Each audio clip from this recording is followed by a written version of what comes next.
ہادیو رہنما ہمارے علماء، ہو کبھی درپیش جو کوئی مسئلہ، پوچھ لیں حاضر ہوں ہم ان کی بارگاہ۔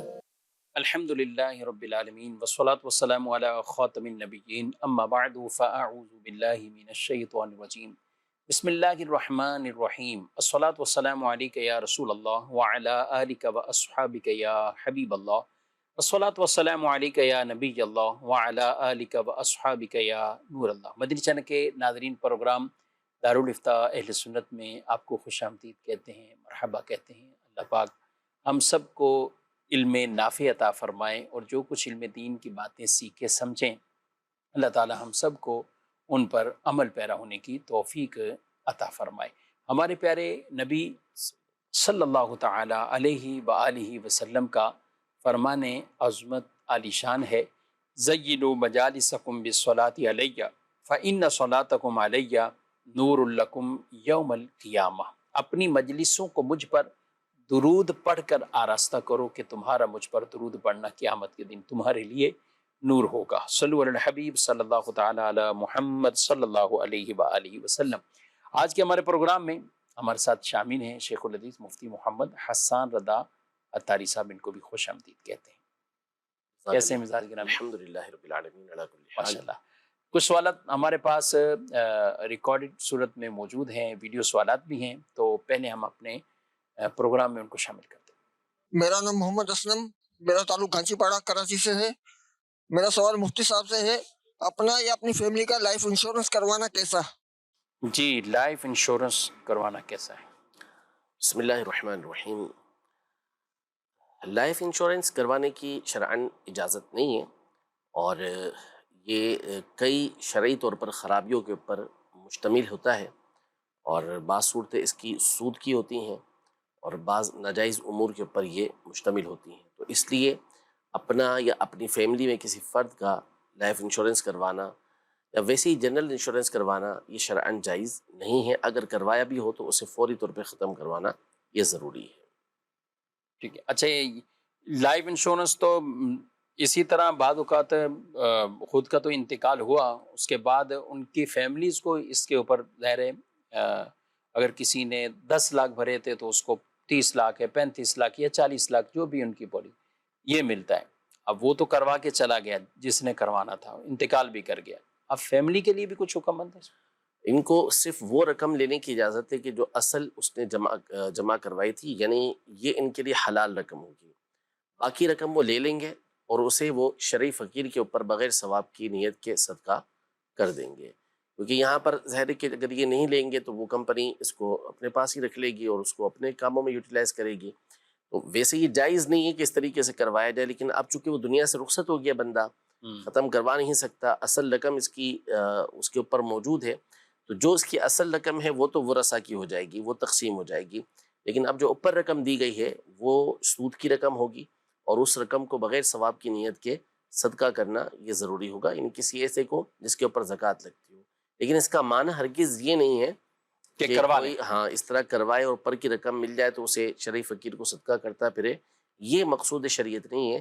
یہ تو یہ کہ کسی نے اس طرح کا کام کر لیا اور پھر اسے احساس ہو گیا کہ یار یہ مجھ سے کیا ہو گیا، تو اب یہ حکم ہوتا ہے کہ جو رقم اوپر ملی ہے اس کو کسی شرعی فقیر کو صدقہ کر کے ثواب حاصل کر لے۔ ٹھیک ہے، یعنی اس میں نیت ثواب کی بھی وہ نہیں کریں گے؟ نہیں۔ ٹھیک ہے، اور بقیہ جو اصل رقم تھی وہ ورثہ کے درمیان تقسیم ہو گئی؟ وہ وراثت کی رقم ہے، کیونکہ وہ اصل مالک کی ہے اور وہ ان کے مورث ہیں جو بھی تھے، تو ان کا انتقال ہو گیا تو ابھی اصل رقم وراثت کے اندر شامل ہو جائے گی۔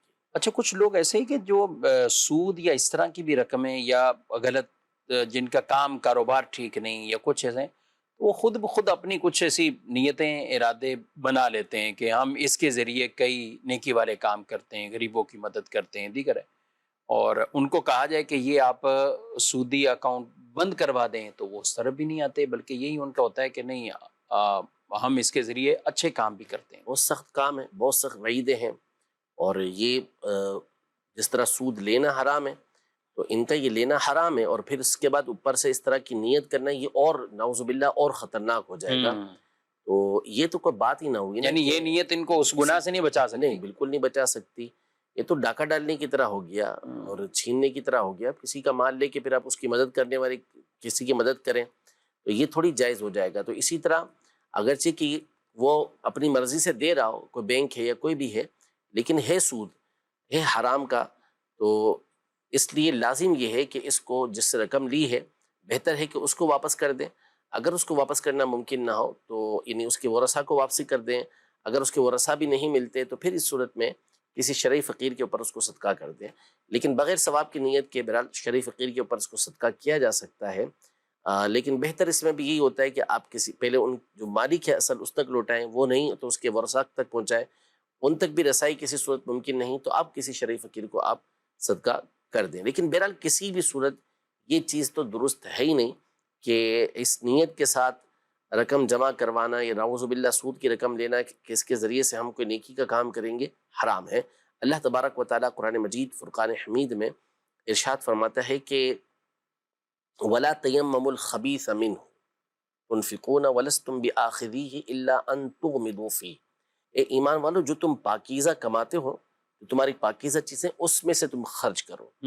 اور جو خبیث ہے، جو خراب چیز ہے، اس کا ارادہ نہ کرو کہ تم وہ لے کے اس کو پھر اللہ کی راہ کے اندر دے رہے ہو. جیسے گندی چیز تمہیں دی جائے تو تم نہیں لوگے، سوائے اس کے کہ تم اپنی آنکھیں جو ہے وہ موند لو اور اغماد نظر کر کے، صرف نظر کر کے اس کو لے لو تو ٹھیک ہے، ورنہ تم کبھی بھی کوئی گندی چیز نہیں لوگے. نبی پاک صلی اللہ تعالیٰ علیہ وآلہ وسلم نے ارشاد فرمایا کہ اللہ تبارک و تعالیٰ پاک ہے اور پاک ہی کو قبول کرتا ہے. اور اللہ نے مومنوں کو اسی بات کا حکم دیا جس کا حکم اللہ نے رسولوں کو دیا ہے. اور رسولوں کو اللہ پاک نے اس بات کا حکم دیا کہ یا ایھا الرسل کلوا من الطیبات، کہ اے رسولو پاکیزہ میں سے کھاؤ. تو مومنوں کو بھی اس بات کا حکم دیا گیا کہ انہوں نے پاکیزہ ہی کھانا ہے. ناپاکیزہ جو غلیظ ہے، جو خراب ہے، جو حرام ہے، اس کی طرف انہوں نے متوجہ بھی نہیں ہونا. اس کو اعلیٰ حضرت نے ایک مثال کے ذریعے سمجھایا. فتاوی رضویہ شریف میں 21ویں جلد کے اندر جب کسی نے یہ کہا کہ کوئی شخص جو ہے اگر حرام کے مال سے میلاد کرتا ہے تو یہ میلاد اس کا قبول ہوگا، مقبول ہوگا. یہ ایسے ہی ہے جیسے کہ کوئی بادشاہ کی یہاں ولادت ہو اور بادشاہ کے پاس کوئی شخص جو ہے امیر کبیر ہے تو بڑی سی بڑی سواری لے کر جا رہا ہے، اور کوئی غریب ہے تو وہ اگر کوئی جو ہے وہ تربوز یا اس طرح کی کوئی چیز بھی لے کے جائے گا تو بادشاہ پھر بھی خوش ہوگا کہ چلو میرے بچے کی ولادت کے اوپر اپنی حیثیت کے مطابق لے کر آیا. تو بلا تمثیل انہوں نے کہا، اس شخص نے کہا کہ یہ اللہ پاک اس کے حرام مال کو بھی قبول کرے گا.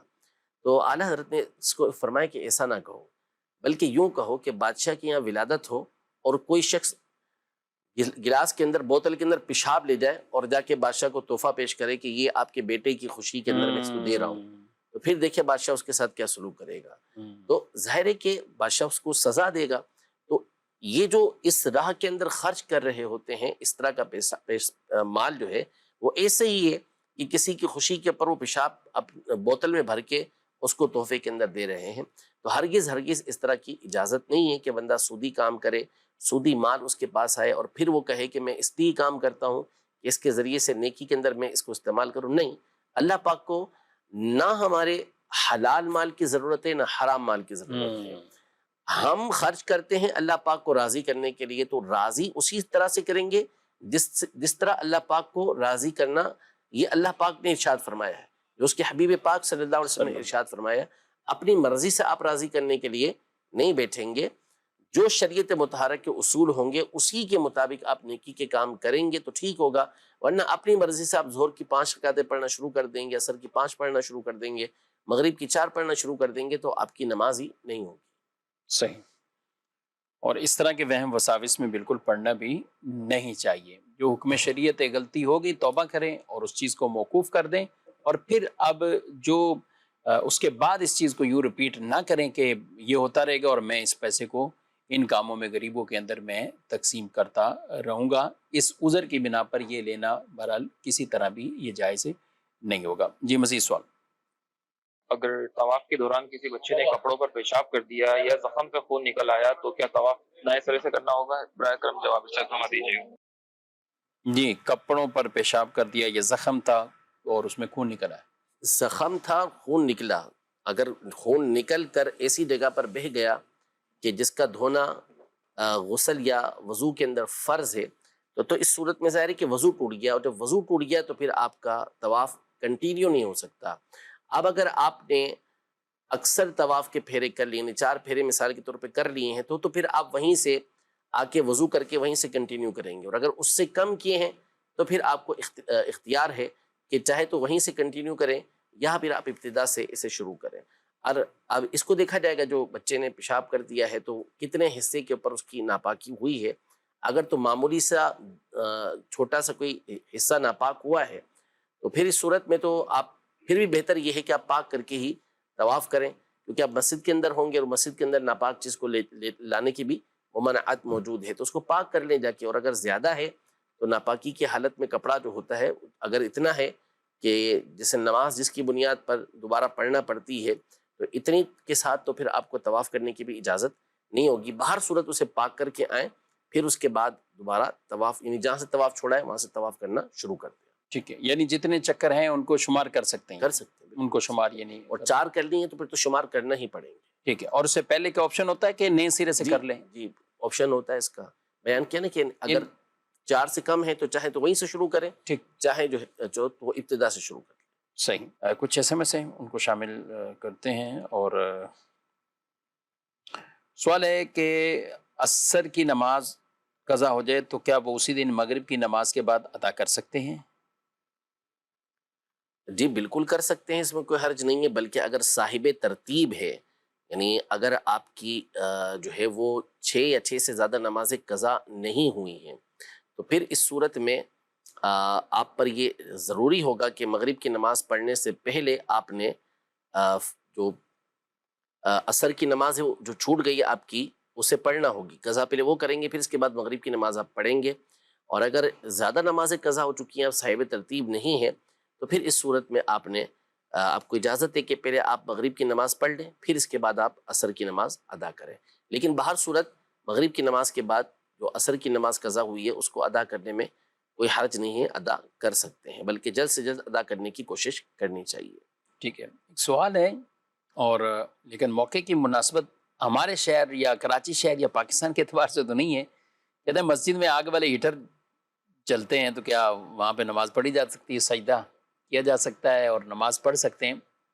ہو سکتا ہے کسی ایسے ملک میں جہاں ابھی بھی ہیں کئی ممالک جہاں سردی ہو رہی ہے، ممکنات میں جی ہاں، اور ہمارے ہاں تو آج جو سورج آج کا دن ہے، کیا فرماتے ہیں؟ پہلے گرمی پر بھی کچھ، اور جی اللہ پاک رحمت کی نظر فرمائے۔ لا الہ الا اللہ، آج بہت گرمی ہے، اللہ پاک ہم سب کو جہنم کی گرمی سے محفوظ رکھے۔ آمین۔ بچوں کے حوالے سے بھی ظاہر ہے، بچے بھی، اور بالکل دوپہر کے ٹائم مدارس کے بچے بھی، بالکل۔ ان کو بھی وہ اپنے حفاظتی معاملات ان کا، جو اصل میں ویسے تو بہت سارے اس کے لیے میسیجز چلتے رہتے ہیں، امیر سنت کے بھی گرمی کے سے بچاؤ کی مدنی پھول پر رسالہ پورا ایک موجود ہے، اسے بھی حاصل کریں اور اپنے اپنے طور پر احتیاط بھی برتیں۔ ظاہر ہے کہ ہمارے ملک کی جو بجلی کی کنڈیشن ہے وہ بھی سب کے سامنے، لوڈ شیڈنگ بھی ہوتی رہتی ہے، تو پھر نتیجہ یہ نکلتا ہے کہ اور زیادہ آزمائش کے اندر بعض اوقات لوگ آ جاتے ہیں۔ تو ان تمام چیزوں کا جو کچھ بھی اہتمام کر سکتے ہیں اپنی اپنی حیثیت کے مطابق وہ پہلے سے اہتمام کر کے رکھیں۔ باقی یہ کہ اللہ تبارک و تعالیٰ جیسا موسم رکھے اس کے اوپر صبر و شکر کے ساتھ رہنا چاہیے، اور ایسی گرمی جب ہو تو بندے کو محشر کی گرمی یاد کرنی چاہیے، نزا کے وقت کی جو گرمی ہوگی اسے بندے کو یاد کرنا چاہیے کہ نہ جانے کیسی گرمی ہوگی، اور اللہ پاک ہم سب کو محفوظ رکھے۔ جہنم کی گرمی کا تو کوئی شمار ہی نہیں ہے، معاشر کی گرمی کا تو کوئی جو ہے وہ اندازہ کر ہی نہیں سکتا کہ وہ کیسی ہوگی۔ تو ایسے موقع پر ان چیزوں کو بھی یاد کرنا چاہیے، اور اللہ تبارک و تعالیٰ کے غضب سے بندے کو ڈرنا بھی چاہیے، معافی بھی مانگنی چاہیے، اور جو دعا بھی بتائی گئی ہے کہ ایسے موقع پہ کلمہ پڑھ کے یہ کہے کہ آج بہت گرمی ہے، اللہ پاک مجھے جہنم کی گرمی سے محفوظ رکھے، تو یوں جہنم خود کہتا ہے کہ اللہ پاک اس کو مجھ سے پناہ عطا فرمائے۔ تو اللہ جل شانہ اس موسم کو بہتر موسم سے جلدی تبدیل فرمائے اور ہمارے لیے آسانیاں پیدا فرمائے۔ اچھا، اس میں ایسے مواقع پر جیسے باہر لوگ ہیں سن بھی رہے ہیں، اسی طرح مارکیٹ میں بھی کچھ ایسی کہ آسانیاں لوگوں کے لیے پیدا کی جا سکتی ہیں، پانی کی سبیل کی صورت میں، کولر کی صورت میں، یا سائے کی صورت میں۔ کئی ایسے ہیں جن کے ملازمین ہیں یا باہر گارڈ ہیں، تو ان کے لیے کوئی گرمی سے بچاؤ کے لیے کوئی ایسا سائے کا انتظام؟ بعض اوقات ایسے لوگوں کے لیے کچھ بھی نہیں ہوتا، کیا کہتے ہیں؟ حدیث میں ہے کہ خیر الناس من ينفع الناس، لوگوں میں سب سے بہتر وہ ہے کہ جو لوگوں کو فائدہ پہنچانے والا ہو، تو جس سے جتنا ممکن ہو اسے چاہیے کہ دوسروں کے لیے نفع کی صورت پیدا کرے، آسانی کی صورت پیدا کرے۔ ملازمین ہیں، اور اسی طرح جو آپ نے بتایا کہ گارڈ ہیں، اسی طرح چوکیدار ہوتے ہیں، اور اس طرح کے افراد ہوتے ہیں بیچارے کہ جو گرمی کی شدت کے اندر موجود ہوتے ہیں۔ اللہ پاک ان کو قوت دیتا ہے ان کے حساب سے، لیکن بہرحال ہمیں اپنے اعتبار سے ان کے لیے دھیان رکھنا چاہیے۔ بالفرض اگر اس کا باہر بیٹھنا یہ ضروری ہے، لازمی ہے، تو اگر وہاں اے سی نہیں لگ سکتا تو کم از کم ایک ٹیبل فین ہی وہاں پر لگوا دیں، جی ہاں بالکل، تاکہ اس کے لیے آسانیاں ہو جائیں۔ کم از کم اس کی تو اس کو جو گرمی لگ رہی ہے، پسینہ تو اس کا اس کے ذریعے سے سوکھ سکے۔ اسی طرح جن کو اللہ پاک نے وسعت دی، تو آپ نے فرمایا کہ جیسے پانی کا انتظام کر جی دیں، ہاں، ملازمین ہیں تو ان کے لیے اگر اللہ نے دیا ہے آپ کو تو ان کے لیے بھی، راہگیروں کے ان لیے بھی۔ کوئی ٹھنڈے مشروب کا انتظام کر دے۔ اللہ نے دیا ہے وقتاً فوقتاً کچھ نہ کچھ ان کو پلا دے۔ تو ایسے لوگ چونکہ افورڈ نہیں کر سکتے، ان کے لیے مشکل ہوتا ہے ایسی چیزوں کو افورڈ کرنا۔ جب ایسے لوگوں کے ساتھ اب یہ سلوک کریں گے تو پھر یہ چیزیں دل سے دعائیں نکالتی ہے، ان کے دل سے دعا نکلے گی، اور یہ چیز آپ کو زیادہ فائدہ دے گی۔ تو اللہ کی رضا کے لیے اگر آپ یہ کام کریں گے تو انشاءاللہ آپ کو فائدہ ہو کر، جو جس کے ساتھ بیت رہی ہوتی ہے نا، وہ جب غور کرتا ہے نا اپنے قریب قریب کے لوگوں کے اوپر، تو اس کو خود راہ نظر آتی ہے کہ مجھے کیا کیا لوگوں کے ساتھ اچھا سلوک یہ کرنا چاہیے۔ بس غور کر لے۔ ہمارے یہاں مسئلہ، جیسے آپ نے پانی والی بات کی، بہت اچھی بات ہے پانی کے حوالے سے، لیکن کچھ چیزیں ایسی ہوتی ہیں کہ جب ہمارے یہاں لوگ شروع ہوتے ہیں تو پھر بھیڑ چال کی طرح ایک دوسرے کے پیچھے چلنا شروع کر دیتے ہیں، اور بعض اوقات وہ کام کر رہے ہوتے ہیں کہ جس کی ضرورت بھی نہیں ہوتی، حاجت نہیں ہوتی، حاجت پوری ہو چکی ہے۔ تو اللہ نے آپ کو سمجھ بوجھ دی ہے، عقل و شعور دیا ہے، تو آپ اس کو بروئے کار لائیں، اور پھر آپ لوگوں کو جن چیزوں کی ضرورت ہو وہ چیزیں ان کو پرووائڈ کریں، وہ چیزیں ان کو آپ مہیا کریں۔ ماشاءاللہ، تھوڑی سی کوشش کرنے سے یہ انتظامات بھی۔ ہمارے ایک جاننے والے تھے، اور اب اس سال گرمیوں میں تو نہیں ہے، انتقال ہو گیا، اللہ کریم ان کی مغفرت فرمائے۔ وہ کہتے ہیں کہ گھر کے اندر کئی ایسی وافر بوتلیں ظاہر ہے استعمال کرتے ہیں، پانی کی بھی، منرل واٹر کی بھی، تو پڑی ہوتی ہیں۔ تو میرے گھر میں ڈیپ فریزر بھی ہیں، دیگر بھی چیزیں ہیں، تو میں کوشش کرتا ہوں اپنے بھائیوں کی سب کے لیے بوتلیں پانی بھرا، ڈیپ فریزر میں رکھ کے اس کو فریز کر دیا۔ اب صبح آنا ہی ہے، صدر کے اندر جیسے دکان ہے، تو میں اس کو ایک شاپر بھرا ساتھ رکھا، اور راستے میں جگہ جگہ ٹریفک پولیس والے کھڑے ہوتے ہیں۔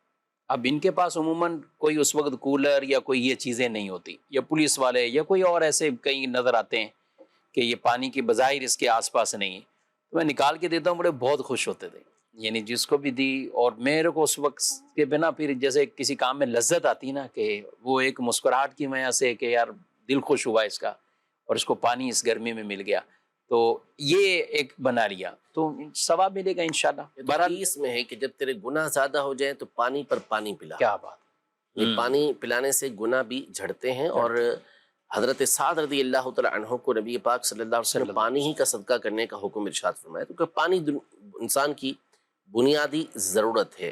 تو جیسے آپ نے ان بھائی کا بتایا، اللہ پاک ان کی مغفرت فرمائے، کہ وہ اس طرح بوتلیں رکھا کرتے تھے۔ تو آج کل تو بہرحال اس کے سسٹم بہت اور آسان ہو گئے ہیں، منرل واٹر کی بوتلیں ملتی ہیں، بعض سستی بھی مل جاتی ہیں اور ٹھنڈی بھی مل جاتی ہیں، اور اللہ پاک اتنا دینے والوں کو اتنا دیا ہے اللہ پاک نے کہ وہ روزانہ کئی بوتلوں کا صدقہ کر سکتے ہیں، ان کے لیے کوئی مسئلہ نہیں ہوتا۔ تو وہی جہاں ضرورت محسوس کریں آپ اس کے لیے کریں، پرندوں کے لیے انتظام کریں، اپنے جو غریب لوگ ہوتے ہیں ان کے لیے انتظام کریں۔ اچھا، یہ چلیں ان کا جو سوال تھا، اب یہ جو اس علاقے کے لیے پوچھا گیا جہاں ہیٹر کے آگے نماز پڑھنی ہے، تو وہ کیا کہیں گے؟ ہاں، ہیٹر کے آگے نماز پڑھ سکتے ہیں، بلا ضرورت نہیں پڑھنی چاہیے۔ ایسے آگ جو ہے جس کے سامنے نماز پڑھنے سے منع کیا گیا ہے، وہ بھڑکتی آگ جو ہوتی ہے اس کے سامنے نماز پڑھنا یہ منع کیا گیا ہے کہ اس کے آگے نماز بندہ نہ پڑھے۔ لیکن اگر معمولی جیسے ہیٹر وغیرہ ہوتا ہے اس کے سامنے اگر کسی نے نماز پڑھی تو اس کی نماز ہو جائے گی، یعنی بلا کراہت اس کی نماز ہو جائے گی۔ ٹھیک، مزید سوال۔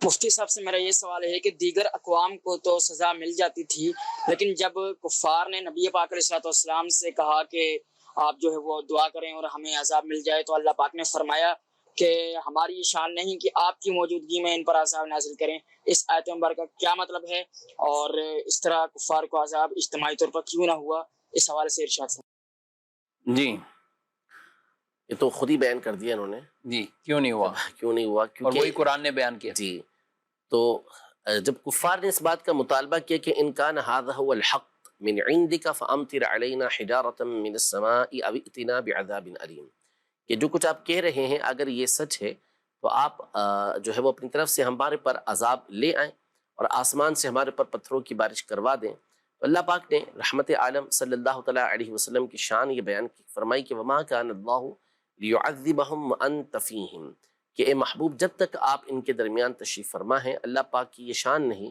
کہ ان کو عذاب دے. تو یہ رحمت عالم صلی اللہ تعالیٰ علیہ وآلہ وسلم کی رحمت عامہ ہے جو ان کفار کو یہ نصیب ہوئی کہ اجتماعی طور پر ان کو تباہ و برباد نہیں کیا گیا. ورنہ جو سنت باری تعالیٰ پچھلی قوموں کے اندر رہی، جو طریقہ کار رہا، وہ یہی رہا کہ جب انہوں نے اپنے نبی علیہ السلام کو جھٹلایا تو اللہ پاک نے اس قوم کو تباہ فرما دیا. پھر نبی پاک صلی اللہ علیہ وسلم کی رحمت ایسی ہے کہ حضور پاک صلی اللہ علیہ وسلم کو جو معجزے عطا کیے گئے وہ علمی معجزے زیادہ تر عطا کیے گئے، اور وہ ایسے معجزے تھے کہ جس میں اللہ تبارک و تعالی نے رحمت رکھی ہوئی تھی.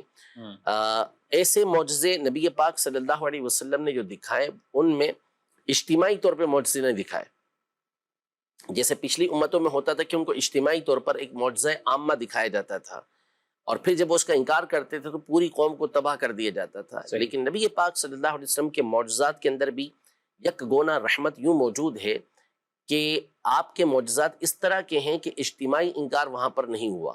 جیسے معراج کروائی گئی تو دن میں نہیں کروائی گئی، کہ دن میں اگر ہوتی تو سب دیکھتے اور سب دیکھ کے انکار کرتے تو سب کو تباہ کر دیا جاتا. معراج رات میں ہوئی. شق قمر کا واقعہ ہوا تو وہ رات کے اندر ہوا، جو چند افراد موجود تھے ان کے درمیان ہوا. اسی طرح سورج پلٹانے کا واقعہ ہوا تو وہ چند افراد موجود تھے ان کی موجودگی کے اندر ہوا.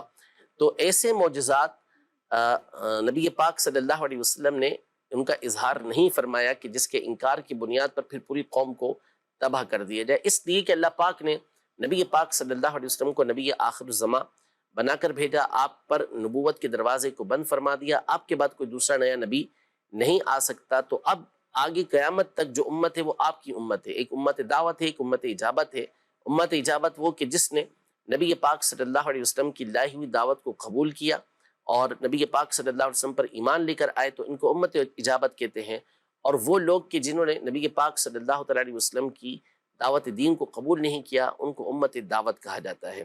تو چونکہ قیامت تک اب نبی پاک صلی اللہ تعالیٰ علیہ وآلہ وسلم ہی کا دین رہنا ہے تو اس لیے اجتماعی طور پر تباہ ان کو نہیں کیا گیا. اور ہمارے اوپر بھی حالانکہ ہمارے اعمال بھی ایسے ہیں کہ ہمارے لیے بھی نعوذ باللہ عذاب ہوتا، لیکن اللہ تبارک و تعالی نے نبی پاک صلی اللہ تعالیٰ علیہ وسلم کے صدقے طفیل ہمیں بھی اس سے محفوظ رکھا ہوا ہے. آمین. یہ مزید سوال. میرا نام شبیر احمد ہے. مفتی صاحب میرا آپ سے سوال ہے کہ حالت احرام میں زخم پہ پٹی باندھنا کیسا ہے؟ جی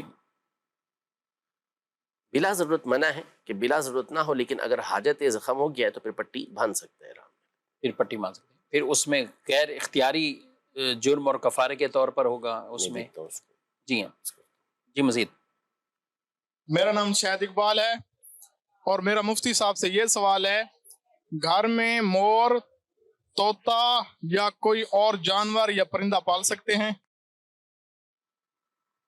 کوئی جانور کوئی پرندہ، چلے مور طوطا تو انہوں نے کہا ہے، اس کے علاوہ جانور اور پرندہ؟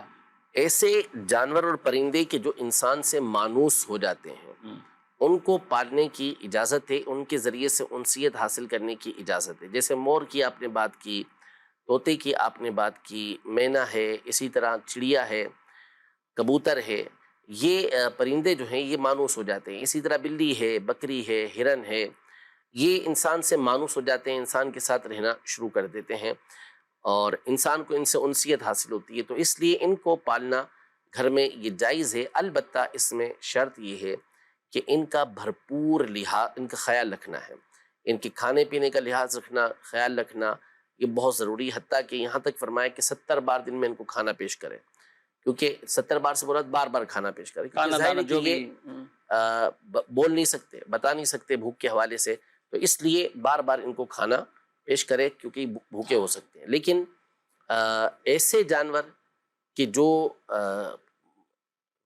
انسیت نہیں رکھتے، مانوس نہیں ہوتے، یا جن کو پالنے کی شریعت مطہرہ نے ممانعت فرمائی ہے، جیسے خنزیر ہے نعوذ باللہ، اسی طرح کتا ہے، شوقیہ طور پہ لوگ پالتے ہیں اور اسی کو زیادہ پالتے ہیں، یہ حرام ہے، اس کی شرعاً اجازت نہیں ہے، اور اس کی بنیاد پر بندے کے اجر میں سے روزانہ ایک ایک قیرات یہ کم ہو رہا ہوتا ہے، یعنی بہت بڑی تعداد کے اندر اگر اس کے پاس مقبول ثواب ہے تو وہ بھی جا رہا ہوتا ہے، رحمت کے فرشتے بھی گھر کے اندر داخل نہیں ہوتے۔ تو آج کل ہمارے یہاں تو بہرحال عجیب و غریب رواج پڑ چکا ہے، انگریزوں کو دیکھتے ہوئے، ان کے پیچھے چلتے ہوئے، کہ عجیب و غریب قسم کے جانوروں کو پالا جاتا ہے جن کے پالنے کا کوئی تصور تک نہیں ہوتا، اور بعض تو ان میں سے وہ ہوتے ہیں کہ جن کو شریعت مطہرہ نے فاسق یعنی موذی قرار دیا ہے، اور ان کو بھی وہ پال رہے ہوتے ہیں، تو ان کو پالنے کی شرعاً یہ اجازت نہیں ہوتی۔ صحیح۔ تو یہ جرم غیر اختیاری کے حوالے سے، یعنی جو پٹی کا کہا ہے، اب پٹی میں چہرہ یا کوئی ایسی چیز جس کو چھپانا ہے جی اور وہ چھپانا لازم آ گیا، جی، تو یعنی وہ پٹی تو باندھیں گے، لیکن اب جہاں دم ہے وہاں اس کی جگہ پہ 6 صدقہ چھ صدقے دینے کی اختیار ہو جائے گا اس کو، 6 صدقے روزے یعنی رکھنے وہ کا، سزا میں کچھ تخفیف ہوگی۔ کیونکہ جرم غیر اختیاری ہے تو ایک تو اس کے اوپر گناہ بھی نہیں ہے، صحیح۔ دوسرا یہ کہ اب دم جہاں لازم آ رہا ہوتا ہے اور دوسری جگہ پہ صدقہ فطر لازم آ رہا ہے، دونوں جگہ پہ تخفیفات دی گئی ہیں اسے کہ آپ اس کی جگہ یہ کر سکتا ہے، جس کی تفصیل جو ہے رفیق الحرمین کے اندر موجود ہے۔ صحیح جی، مزید اگر کوئی غلطی سے مروہ صفا کی طرف صحیح شروع کر دے جبکہ شروع صفا سے کرنی ہوتی ہے تو کیا وہ چکر شمار ہوگا؟ جی کیا کہتے ہیں؟ ویسے تو حکم یہی ہے ہمارے نزدیک کہ صفا سے ہی ابتدا یہ ضروری ہے، اور کرنا بھی یہی چاہیے، بہتر بھی طریقہ کار یہی ہے۔ البتہ ایک قول کے مطابق اگر کسی نے مروہ سے بھی ابتدا کی تو اس کا چکر یہ شروع ہو جائے گا، لیکن بہرحال عافیت اسی کے اندر ہے کہ بندہ صفا ہی سے اس کی ابتدا کرے، مروہ کی طرف جائے، پھر مروہ سے صفا کی طرف آئے۔ اور عموماً ایسا ہی ہوتا ہے، سب سے پہلے تو لیکن یہ کہ چکر بڑھ جاتا ہے، یعنی پہلے صفا کی طرف پہنچتے ہوئے کیونکہ کئی تو بالکل مروہ کے قریب قریب انٹر ہوتے ہیں، تو وہ کہتے ہیں یہ آدھا یہ بھی کیا، اور اس کے بعد جب مروہ میں ختم ہونا ہے پھر ایک، میرا خیال یوں 8 تو ویسے ہی ہوتے ہیں، ایک چکر تو اضافی ہو 7.5 ہو جاتے ہے، ایک ادھر جانا ہے پہلے اور اس میں کر کے۔ بہرحال جا رہے ہیں حجاج کرام، اللہ پاک آپ کی حاضری قبول فرمائے، قدم قدم پر نیکیاں ثواب بھی عطا فرمائے، اجر بھی عطا فرمائے، سیکھ کر سمجھ کر ہی جانا چاہیے۔ اس طرح کی جو غلطیاں ہیں ان کے بارے میں رہنمائی بھی ساتھ، اگر کوئی غلطی ہو بھی گئی تو اب رہنمائی لے لیں، اب یہ نہ کہیں کہ وہ غلطی ہوئی اور اس کو وہیں چھوڑ دیا جائے ختم، جو اس کے حوالے سے رہنمائی ملے، جو اس پر کوئی کفارہ ہے، کچھ بھی لازم آتا ہو تو اس کے مطابق اس عمل کو کر لیا جائے۔ اور کئی اعمال تو ایسے ہیں کہ جن کو ریپیٹ کرنے سے وہ معاملہ ہی حل ہو جائے گا۔ طواف کے اندر کچھ غلطی ہوتی ہے جس کی وجہ سے بالفرض دم لازم آ رہا ہے یا صدقات لازم آ رہے، اب اگر اعادہ کر لیا، لوٹا لیا اس کو، تو بالکل آپ کا وہ ختم ہو جائے گا، وہ جو دم پہلے لازم آ چکا تھا، مثلاً بے وضو یا کچھ اور ایسا نقص رہا۔ تو اس طرح کئی اعمال تو وہ ہیں کہ رہنمائی سے فائدہ ہی ہو جاتا ہے، اور بر وقت لیں گے تو انشاءاللہ حج کے مواقع میں تو یہ جو چانس ہے ریپیٹ کرنے کا، تو اس میں بھی ایک آسانی رہتی ہے۔ بالخصوص حج کے حوالے سے حج AI ایجنٹ جو دارالفتہ سنت کی طرف سے باقاعدہ سروس کا آغاز کیا گیا، اور اس کے اوپر الحمدللہ یہ کثیر شاکان رسول اور حجاج کرام، آپ یہ نمبر دیکھ رہے ہیں، ملاحظہ فرما رہے ہیں، اس نمبر پر آپ رابطہ کر سکتے ہیں، یہ نمبر آپ سیو رکھیے، اور کوشش تو یہی ہوتی ہے اس نمبر پر آنے والے سوالات ان کو بر وقت یعنی کچھ ہی گھنٹوں میں جواب دے دیا جاتا ہے۔ اگرچہ سافٹ ویئر کے ذریعے مفتیان کرام جو جواب بھیجتے ہیں، دیتے ہیں، اور سافٹ ویئر کے ذریعے پھر آپ کو وہ پہنچتا ہے، تو کچھ اس میں پروسیس میں ظاہر ہے 12 گھنٹے بھی عین ممکن ہے لگ جاتے ہوں، اور لگ بھی رہے ہیں، لیکن